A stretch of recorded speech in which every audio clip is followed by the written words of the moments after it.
The desperate call. The blue-green world of Zephyria burned beneath a sky darkened by alien horrors. From the emergency bunker beneath New Haven's capital, Governor Tanis watched the holographic displays with mounting dread.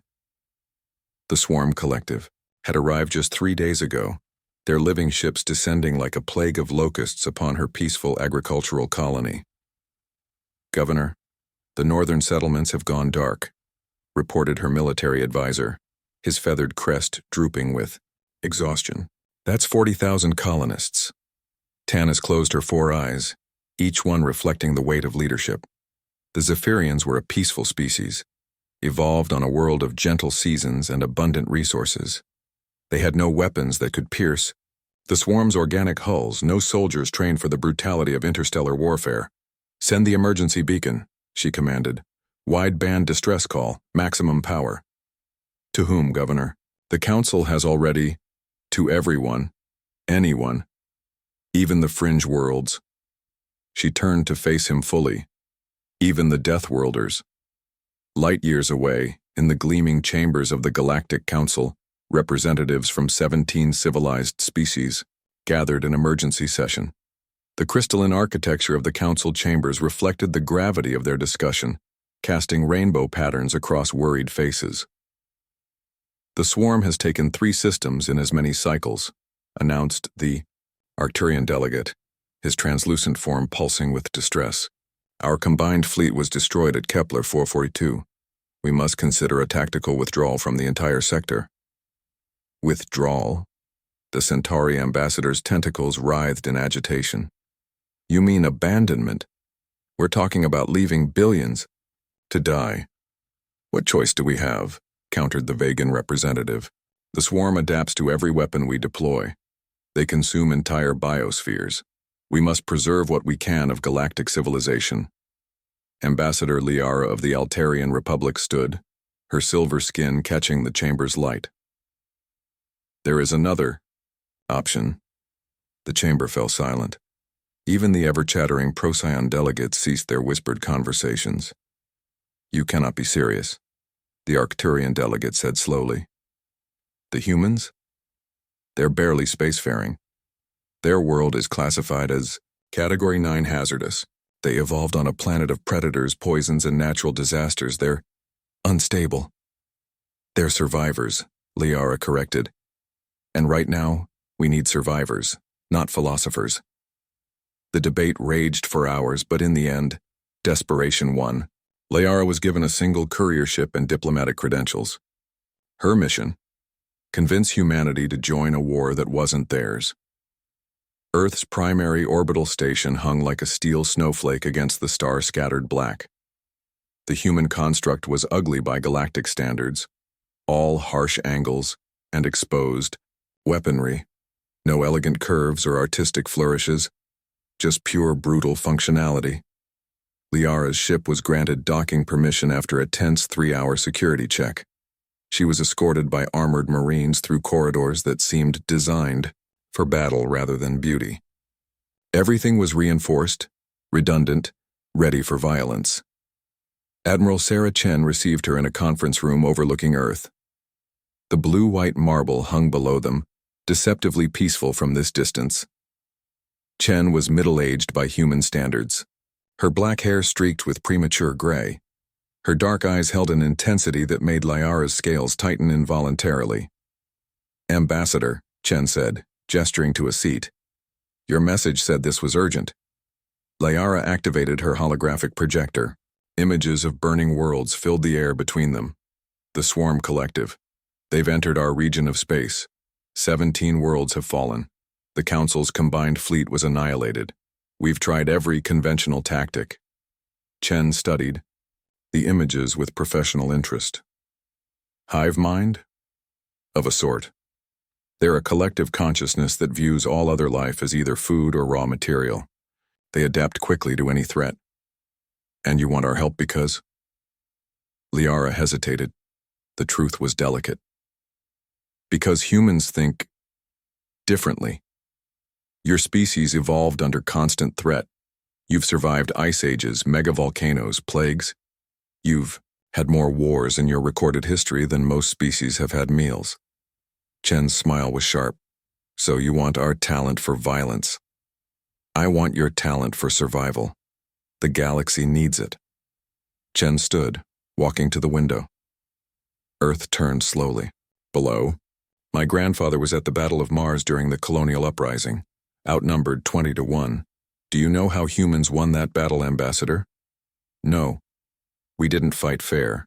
We used the environment itself as a weapon, turned their own ships against them. My grandfather used to say, when you're fighting for survival, there's no such thing as a war crime, only victory or extinction. She turned back to Liara.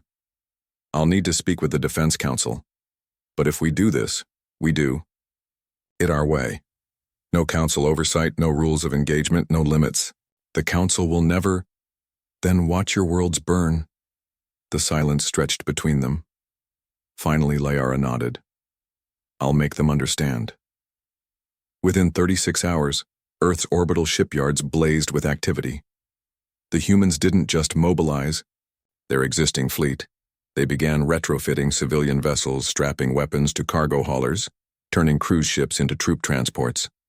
They conscripted everything that could carry a weapon or move through space.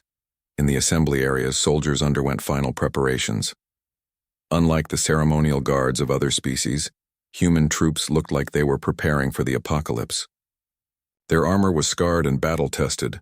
Their weapons were designed not for elegance but for dealing maximum damage in minimum time. Captain Marcus Torres stood before his company, men and women who'd volunteered for what might be a one-way trip. Ladies and gentlemen, we're about to do what humanity does best. We're going to pick a fight with something bigger than us. The galaxy thinks we're primitives because we come from a death world. They think our brutality makes us lesser. He smiled, and it wasn't a pleasant expression. They're about to learn that brutality is just another word for doing whatever it takes to protect the innocent. The swarm wants to play extinction games? Good. Humans wrote the book on that subject. 3 days later, the human fleet departed Earth orbit. It wasn't pretty or elegant like council vessels. It was a collection of predators, bristling with weapons both conventional and improvised. The flagship, renamed Vengeance, had been a colony ship just weeks before. Now it carried enough firepower to crack a moon. As they entered hyperspace, Admiral Chen addressed her fleet. We're not going to negotiate, we're not going to show mercy. We're going to introduce these bugs to the concept of total war, human style. They want to consume worlds? Let's see how they handle a species that's spent its entire existence learning how to kill better than the other guy. On Zephyria, the situation had deteriorated further. The swarm's living ships had established orbital supremacy, raining down warrior drones that consumed everything in their path. Governor Tanis and her remaining people had retreated to the deepest bunkers, waiting for an end that seemed inevitable. Then the proximity alarms screamed. Governor, ships exiting hyperspace, unknown configuration. Wait, I'm reading Earth transponders. Tanis rushed to the sensor station. The human fleet emerged from hyperspace in perfect attack formation, already firing. But these weren't the elegant energy weapons of civilized species. The humans were launching projectiles? Kinetic weapons, breathed her advisor. They're using accelerated mass drivers. Primitive, but the first tungsten rod, accelerated to a significant fraction of light speed, punched through a swarm dreadnought like it was made of paper. The Azu, organic ship's shields evolved to counter energy weapons, offered no protection against simple physics. Above Zephyria, the human fleet spread out, each ship choosing targets with mechanical precision. They fought like their world had taught them. Without mercy, without hesitation, using every dirty trick 13,000 years of warfare had taught them. The swarm, for the first time in centuries, found itself facing something it didn't understand, an enemy that didn't retreat when wounded, that used their own dead as weapons, that fought not just to win, but to annihilate. The battle for Zephyria had begun, and the galaxy would never be the same. Thunder from the void. The Swarm Collective had conquered 47 species across the galaxy. They had evolved beyond the need for mechanical technology, their living ships capable of adapting to any threat, their warrior drones perfected through millions of years of selective breeding. They had become, in their own estimation, the apex predator of the galaxy. They had never met humans before. Admiral Chen watched the tactical display with cold satisfaction as the human fleet carved through the swarm formations. 3rd Squadron, execute flanking maneuver Delta. I want those carrier beasts isolated. The battle had been raging for 6 hours, and the swarm was learning why Earth was classified as a death world. Human tactics were brutal, unpredictable, and utterly without regard for conventional warfare ethics. Admiral, reported Commander Walsh from the weapons station, the Churchill has rammed the enemy command ship. They're preparing to detonate their reactor core. Signal all ships to clear the blast radius, and Walsh, ma'am, make sure their sacrifice is remembered. The Churchill, a retrofitted cargo hauler crewed by volunteers, plowed into the soft underbelly of the swarm's largest bioship. Seconds later, its fusion reactor went critical. The explosion tore the creature ship apart from the inside, sending chunks of organic matter spinning into the void. On the surface of Zephyria, the battle took a different form. Human drop troops, launched in pods that resembled kinetic weapons, smashed through the swarm's drone armies. Where the insectoid warriors expected frightened prey, they found something far more dangerous. Predators from a world that had never known true peace. Sergeant Maya Patel led her squad through the burning streets of New Haven. Her armor's HUD displayed multiple threat indicators, but she ignored them.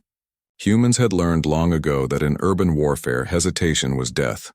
Contact front, she barked, raising her weapon. The swarm drones skittered toward them, their chitinous bodies designed for terror. Maya's squad opened fire with weapons. That would have horrified the Council. Flame units that turned the air itself into a weapon, sonic disruptors that liquefied internal organs, and good old-fashioned explosives that turned city blocks into killing fields. In the command bunker, Governor Tanis watched the human ground forces with a mixture of awe and horror. They're not even using shields, she whispered. No need, replied her advisor, studying the tactical feed. Look at their movement patterns. They're using the swarm's own aggression against them, channeling the drones into kill zones. It's brutal.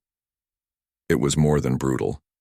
It was humanity distilled to its essence, the product of evolution on a world where everything, from the smallest microbe to the largest predator, had tried to kill them. The humans fought with the accumulated wisdom of every war they'd ever fought, every disaster they'd ever survived. Above, the space battle reached its crescendo. Admiral Chen had identified the pattern in the swarm's hive-mind communication and turned it against them. Human electronic warfare specialists, using techniques developed in Earth's constant cyber conflicts, began inserting chaos into the collective's neural network. Admiral, we're picking up confusion in their formations, reported the intelligence officer. They're attacking each other. Chen nodded. Increase the signal strength. I want their hive mind to understand what individual terror feels like. Across the system, swarm ships began firing on their own kind as the humans' viral programming spread through their collective consciousness. For a species that had never known individuality, the sudden injection of discrete thoughts was maddening. But the swarm's ground forces were still dangerous. In the industrial district of New Haven, Captain Torres and his company found themselves surrounded by hundreds of warrior drones. The aliens had learned from earlier engagements, adapting their tactics to counter human weapons. Well, Torres said, checking his ammunition count. Looks like we do this the old-fashioned way. Fix bayonets. The order, archaic by galactic standards, sent a ripple through the human forces. Soldiers attached long, cruel blades to their weapons. When the swarm charged, expecting the humans to maintain distance, they instead met a countercharge of screaming, berserk warriors. The ensuing melee was something out of humanity's darkest history. The swarm, for all their biological perfection, had never encountered a species that turned close combat into an art form. Humans, descended from persistence hunters, fueled by adrenaline and centuries of martial tradition, tore through the drone ranks with savage efficiency. Watching from orbit, Ambassador Liara felt her diplomatic composure crack. By the ancient stars, she breathed. They're enjoying this. Not enjoying. Admiral Chen corrected, her voice carrying across the command link. Surviving. This is what we are, Ambassador. This is what 3 billion years of evolution on a hostile world creates. We're not warriors because we choose to be. We're warriors because that's what it took to live long enough to reach the stars. The tide of battle turned decisively when human engineers deployed their most terrifying weapon. Not a bomb or a gun, but a targeted biological agent designed to disrupt the swarm's organic technology. Within hours, their living ships began to sicken and die, their weapon systems failing as cellular breakdown cascaded through their systems. You use bioweapons?